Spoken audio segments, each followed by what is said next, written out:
Hi guys, and welcome back to my channel. Today we're going to be painting carnations in a loose watercolour style, and I can't wait for these. I've got a little technique I'm going to teach you about making the frilly edges, and I can't wait to kick off, so let's get started.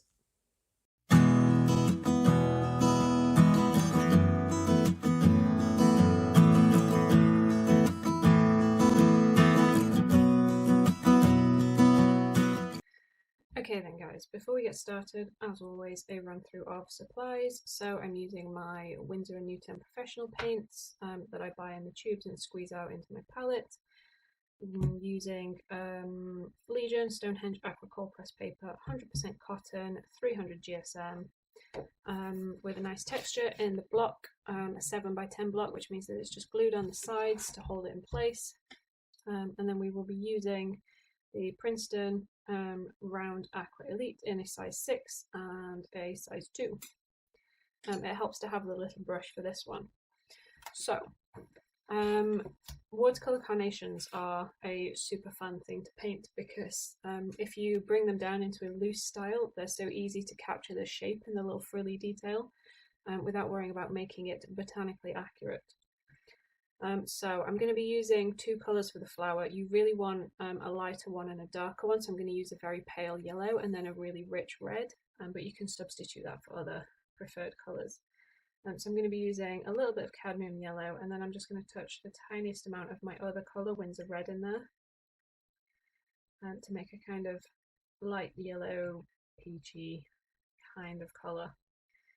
I'm not too specific on this because it's really a base for the richer colour that we're going to do for the details.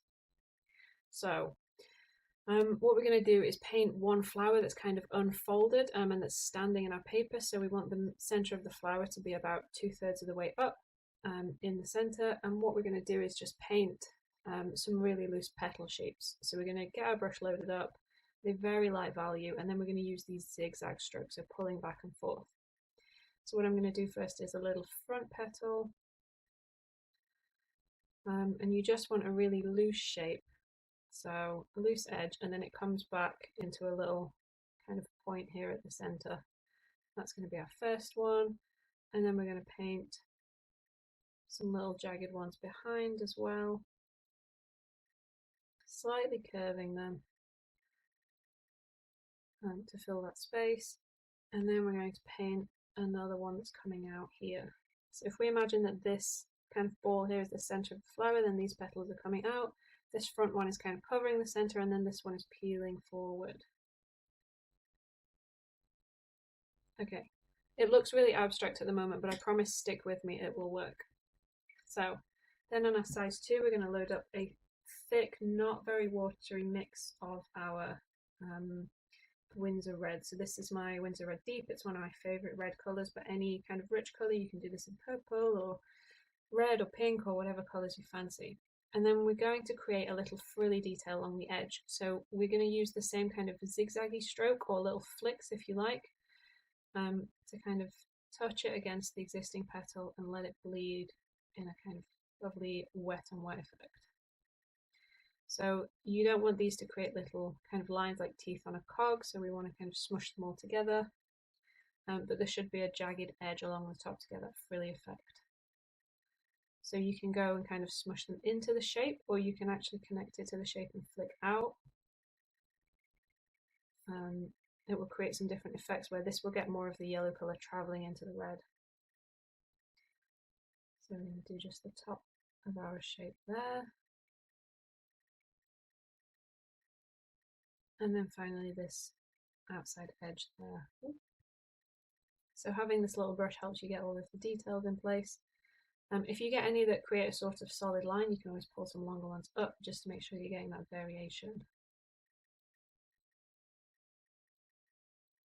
Okay, you see the little carnation frills starting to take effect. So the next thing we're going to do is create another ring around there. Of the petals. So we're back to our light colour again. It helps to have two brushes for this just so you can get your colour really light. If you use the same brush, you're going to have to wash it off really well. So then we're going to put some other kind of jagged shapes in here. Now they should be fairly abstract, so don't worry about them being perfect. And what we're trying to do is create a join where we have a gap from the previous layer. So we're not having kind of a gap there and then a gap here as well. Now I'm making the second layer of petals a bit bigger, but they are kind of disconnected, so there's not, you know, a huge kind of ring of it. And we're just wiggling the brush back and forth to get some really good texture and some nice jagged edges and shapes. If it touches some of these, it doesn't matter, it gets some nice bleeds, so I'm not really worried about that. And you can make them as short or as long as you like. You can have little separate ones or create longer ones. It's entirely up to you. We're starting to make our shape. So we're now going to do some more of our little frilly bits.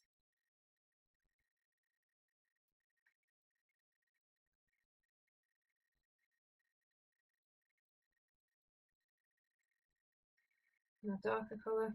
So what works really well with this style is the contrast in between the dark and the light. So that's what gives it this really nice carnation effect. You can see where this yellow is kind of pulling up into the red and creating these lovely bloom effects.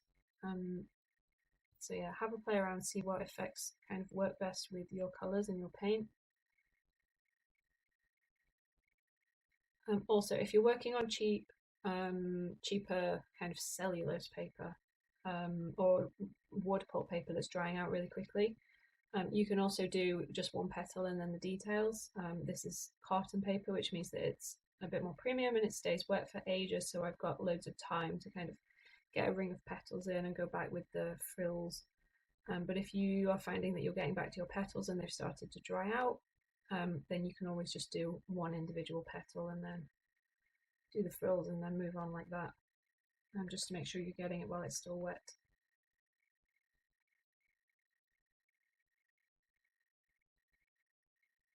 You can see I'm also kind of flicking some of these to the sides as well to create some nice interest. So what we're going to do is maybe do some last filler petals around here. So I'm aiming for a roughly circle shape, but it doesn't need to be perfect. And you want more petals underneath than on top to give the impression that it's kind of standing up instead of turning and you're looking at it from above. So we'll fill in a gap there. You can also create very small kind of thin petals around the edge there. And then thicker ones where you want to kind of gap fill.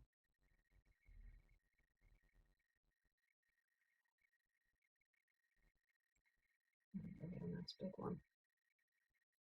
You can see that this is really rough. I'm not kind of working to a sketch or overthinking it. I am just filling up the space with some little detail on the edges of the petals, and then almost any shape will be perfect for these.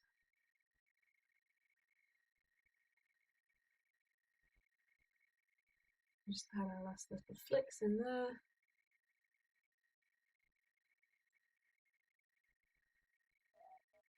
And then we've got ourselves a big frilly carnation.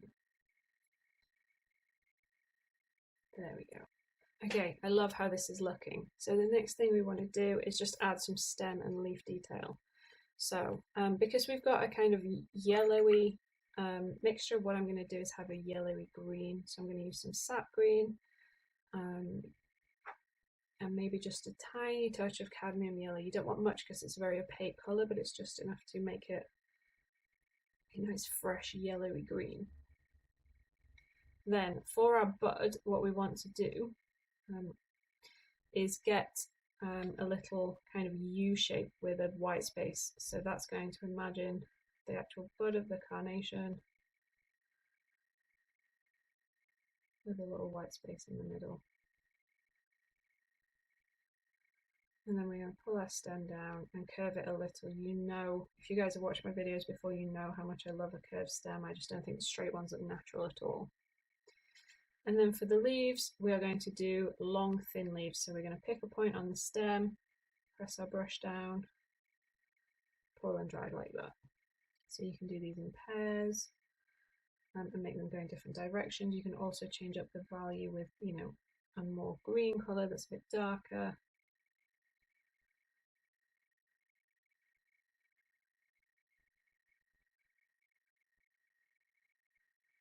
or a lighter value. So you can really make those leaves kind of fill the space.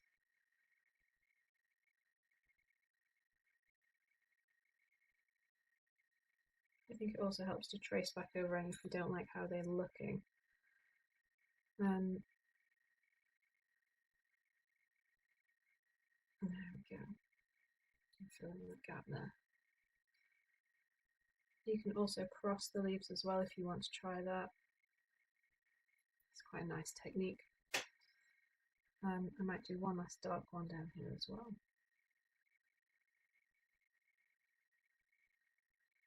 Now if you find your stem is dried, then you can just trace back over that as well. Just drawing everything up nicely. And then that's it. If you want to darken the bottom of the bud as well, that will give it a bit of a shadow.